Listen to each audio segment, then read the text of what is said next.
What's going on, everybody? Corey here, episode 7 of Dropping Knowledge. And just real quick, I wanted to kind of get on here and just, give some advice. That's what the series is for, right?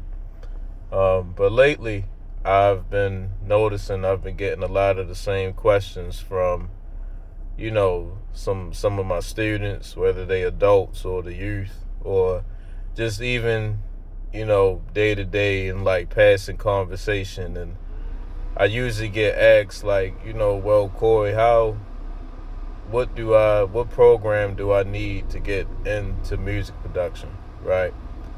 And I feel like this is a age old, centuries old conversation to feel like in music production, because it's always going to be like a topic of discussion, right?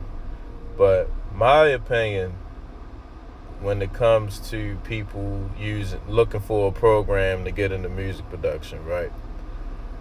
I feel like, especially if you're a beginner, don't focus so much on the program for the most part. Like, if you can get your hands on one, by all means, go for it. If you got the money to get whatever program you want, go for it. But my opinion, I would say focus on what works best with your workflow, right? I put an emphasis on that because what might work for somebody else may not work for you. You know what I mean? Like, you hear different people say, oh, this is the industry standard. This the industry standard. And I feel like, sure, it's the industry standard, but, honestly, that's really like a selling point. Like, it's some truth to it, but, of course I'm going to call my program the industry standard if, I know it'll make you buy it, whether it might actually deserve to be the industry standard. But I always put an emphasis on what goes well with your workflow, right? Like, I know old head producers, right? They love the MPC. They love working through a mixer, whether it's like a digital analog mixer or a straight up analog mixer if you got the money, and they just make music that way. I know people that make amazing music in BandLab and Soundtrack. I know, it's people out there that's made some of the greatest songs ever on GarageBand. It's just, I just feel like if more people just think about,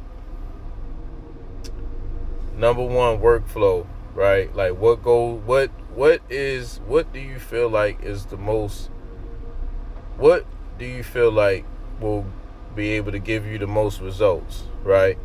And also go for what's appealing to your eye. You know what I mean?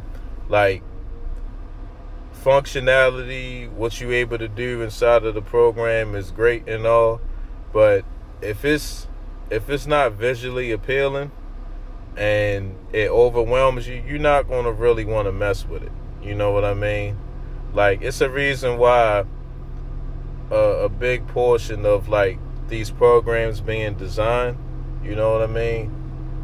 It's a reason why it's people that are paid to make it look pretty. You know what I mean? Like, personally, I use FL Studio for the bulk of my music production and like composing, because I'm into film scoring. But I also use Cubase as well for film scoring for obvious reasons, right? But that's neither here nor there. But FL Studio, I've been using that joint since I was 12 years old. It looks nice, man. It looks pretty. It looks like a video game to me. I love video games. It's a reason why on FL Studio now you can change the way the theme look and things like that to make it look nice, to make it look visually appealing. It's like, think of it like food. The food might smell good or whatever, but if it don't look appealing, right? If the presentation ain't on point, you're not gonna really want to mess with it. You know what I mean? So I just felt the need to just say that. Like I just to kind of demystify a lot of it. But yeah, just focus on the workflow. Focus on, like, test them out, get different demos and things like that, and just try out the program and figure out which one works the best for you. I feel like it's not one right program for everything, but especially when you're beginning, just focus on what works best for you. So that's it. I'm gonna call it here. I'm actually in the middle of working, so I can't sit on here and talk for 30 minutes like I want to. I'm in my work van out here delivering food to the elder folks. So, but yeah, I hope this helped. Feel free to have a discussion in the comments, positive or negative, constructive criticism preferred, or constructive conversation preferred. And yeah, peace, y'all. I appreciate y'all.